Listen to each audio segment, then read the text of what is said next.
Hi, and welcome back to COMM1260. This is week 11. In this video, we're going to talk about peer feedback, and then we'll go on to some new material. You've now had an opportunity to work with your group on two major projects.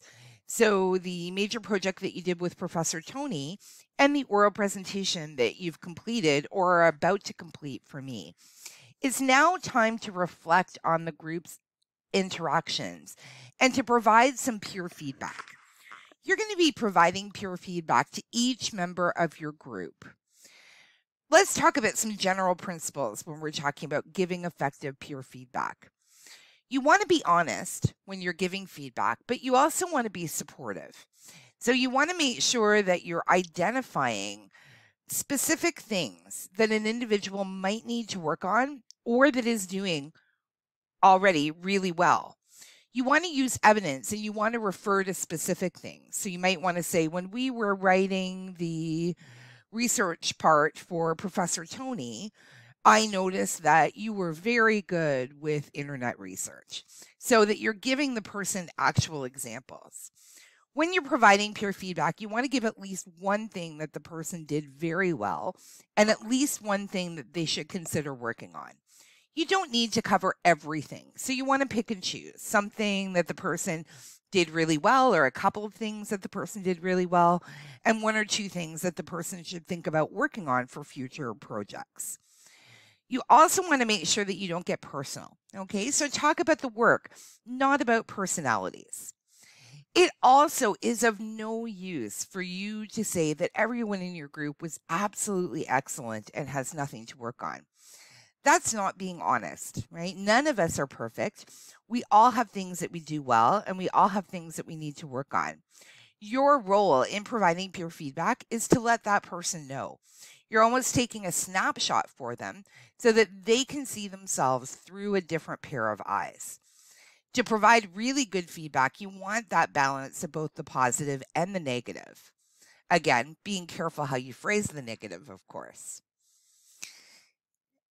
I wanted to give you an example of some bad feedback versus some good feedback. Bad feedback might be writing something like, Penelope was always late and didn't do her share of the work. Now, this may be true, okay, but it's very, very direct and a little bit harsh. To provide good feedback, you might say something like, time management might be something to work on for future projects, as deadlines were missed and punctuality was sometimes an issue. So use your principles of the indirect strategy that we talked about last term.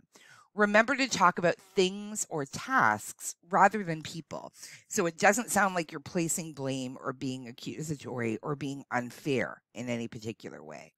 But again, right, this would be something that Penelope would need to know about and need to be aware of. And identifying it for her is really doing her a favor, because she'll be able to address this in future group projects. When you're thinking about providing peer feedback, there's lots of things to consider. And again, we're going to be writing some short peer feedback, so we won't be covering everything. But there are some things to consider and think about before you actually write out your peer feedback. A few things that you could consider, both for the written portion of the assignment and the oral portion of the assignment, would be punctuality and attendance. Was the person on time for meetings? Did they make all of the meetings? Completing tasks on time. Did they do their portion of the work? Did they get it in on time? Encouraging or organizing the group, right? Was the person really effective at that? Did they show leadership skills? Were they the person that got everyone together? What about their writing ability for the written portion of the assignment? Mentoring others, right? Did somebody take on the task of helping other people that were having challenges with parts of the assignment?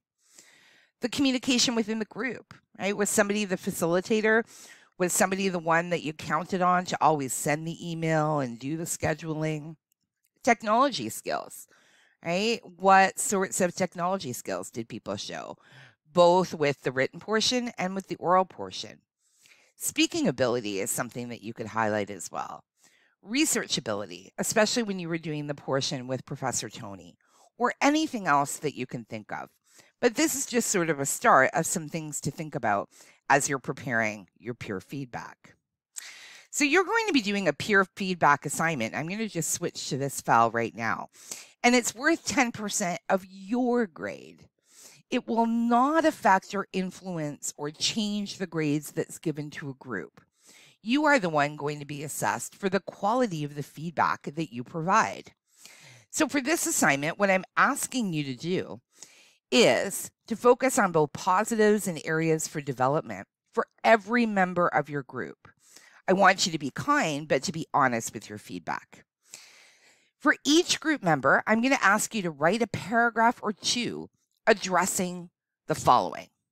1, what the group member did especially well. So special talents that they have, individual achievements, portions of the project that they did really, really well. And 2, what the group member should consider working on in the future. Areas where they can improve, what you suggest they think about for future group work. I'll give you an example at the end of this assignment of some written feedback that somebody has provided. When you've completed your feedback, I'm going to ask you to upload it to Blackboard. I'm also going to get you to email copies to all of your group members so that you can actually share and use that feedback.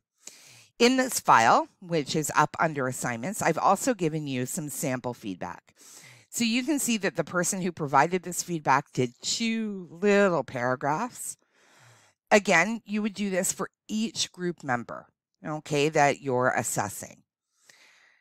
Be kind with it, okay, but make sure, again, like I said, that you are identifying any areas that the person that you're providing the feedback for needs to work on or needs to look at in the future.